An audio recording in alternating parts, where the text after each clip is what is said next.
What is up, everybody? My name is Zifa and welcome back to the channel. It is that time of the year again, tax season.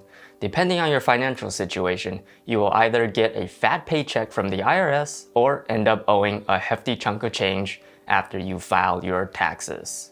In this video, we are going to take a quick and simple look at how tax returns work. Let's get started right now.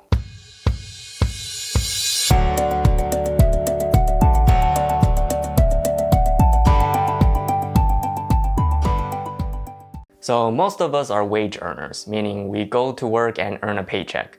Say you make $15 an hour at your job and you worked a total of 40 hours this week, totaling $600. When you get your paycheck, you don't actually get to pocket that $600. Uncle Sam takes a percentage of that in the form of taxes. So you end up with something more like $400 or $500, depending on certain circumstances. Now you might say, well, wait a minute. I don't see Uncle Sam helping me serve my customers or filing my paperwork. Why is he taking my hard-earned money? Well, to put it simply, the US government relies on its people to fund their government spendings, so they can keep the state operational. Some of these big spendings include our healthcare system, our education system, and our defense/security systems. So after shedding much blood, sweat, and tears, the IRS, or Internal Revenue Service, will make sure that you file your taxes at the end of the year. There's a deadline for filing your taxes, usually sometime around April of the following year. So if you are filing your 2020 taxes, your deadline will be in April 2021. The tax money being withheld by your employer for every paycheck is not always accurate.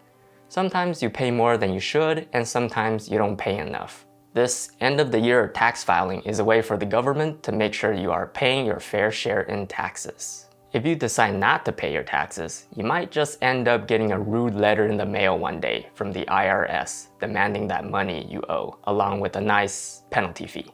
And if you are really unlucky, they might even send you to jail for tax evasion. So don't risk it for the biscuit. It's not worth it.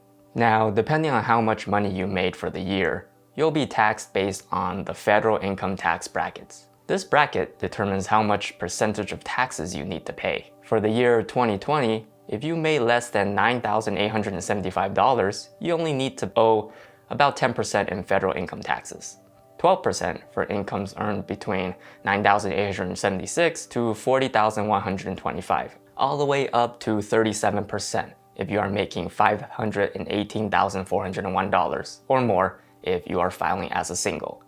If you're filing as a married couple, just double the dollar amount. If you fall under a higher tax bracket, this does not mean you are paying the total flat percentage of taxes based on your total earnings. For example, let's say you made $100,000 this year.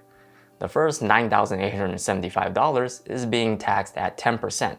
The money between $9,876 to $40,125 is being taxed at 12%. Only the amount of money between $85,526 to $100,000, which is $14,476, will be taxed at 24%. So with everything tallied up, you are paying 10% on $9,875, 12% on $30,249, 22% on $45,399, and 24% on the remaining $14,474. This is why some people say the more money you make, the more taxes you have to pay.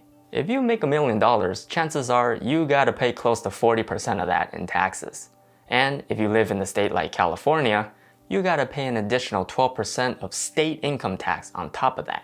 The government will literally take half your money. Each state has their own income tax percentage and rules. Some even have 0%. So check with your state on their tax laws. Without this taxes going on, how is anyone supposed to get ahead in the financial game? Well, the good news is, there are tons of ways to reduce the amount of taxes you have to pay. These come in the form of deductions. Deductions is the holy grail of wealth generation because once you reach a certain point of income, it doesn't matter how much money you make, it matters how much of it you get to keep.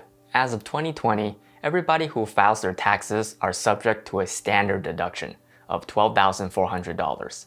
Double that if you are married filing jointly. This means that instead of you paying taxes on your $100,000 from earlier, you only need to pay taxes on $87,600. Remember our example from earlier where you had to pay 24% on that last bit of $14,474? Well, with the deduction, you only have to pay 24% on $2,074.